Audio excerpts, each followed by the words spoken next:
Hello Star Wars fans, and welcome to episode 44 of Journey into Legends. Today we are going to be reading X-Wing Solo Command by Aaron Alston. Solo Command was released in 1999, and it is the 7th book in the X-Wing series. I have been absolutely loving the Wraith Squadron trilogy so far, so I'm really excited to see how it will all wrap up. Without further ado, let's read and review.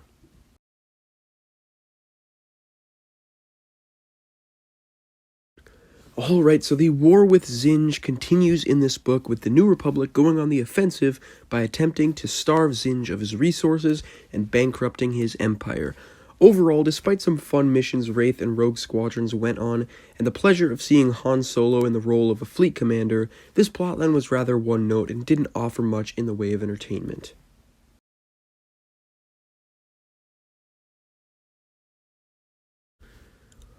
One of Zinj's most nefarious schemes in this book was his attempt at tearing the New Republic apart from within by planting non-human sleeper agents as assassins and turning the aliens and the humans against each other.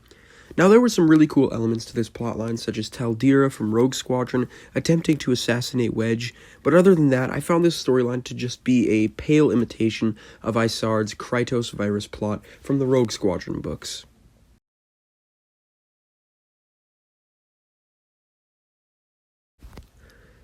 Now, with this trilogy following the war between the New Republic and Warlord Zinj, it was inevitable that it would eventually lead into Dave Wolverton's novel, The Courtship of Princess Leia. This allowed for some really neat connections to be made, such as some mentions of Rancor Base, the Witches of Dathomir, and the inclusion of the Nightcloak, but overall, this book's connection to Courtship is what held it back for me. Although this book found a way not to feel limited by information established in Courtship, the fact that we as readers knew from the very beginning that Zinj will live and that the Iron Fist survives until Courtship makes all these close calls hollow. After 3 books of hunting Zinj, the Wraiths not being the ones to take him down at the end of the trilogy left me feeling disappointed. Now, of course, this isn't the fault of Aaron Alston, nor is it the fault of Dave Wolverton or anyone at Lucasfilm, but the fact that this trilogy has no real sense of closure is inescapable.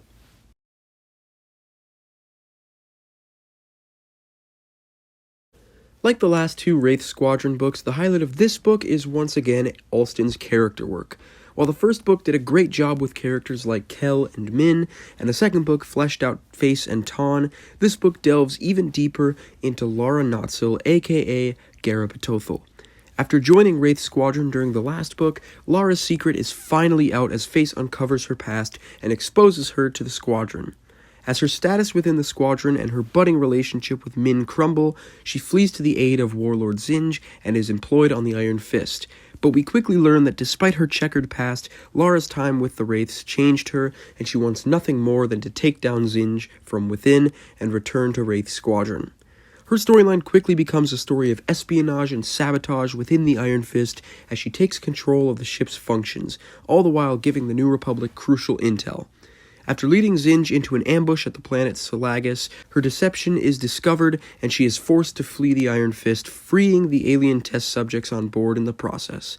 Her story ends with her faking her own death and offering Min the chance to rekindle their relationship. I really enjoyed Lara's character during the last book, but this book took her character to another level, and I really hope we see more of her eventually.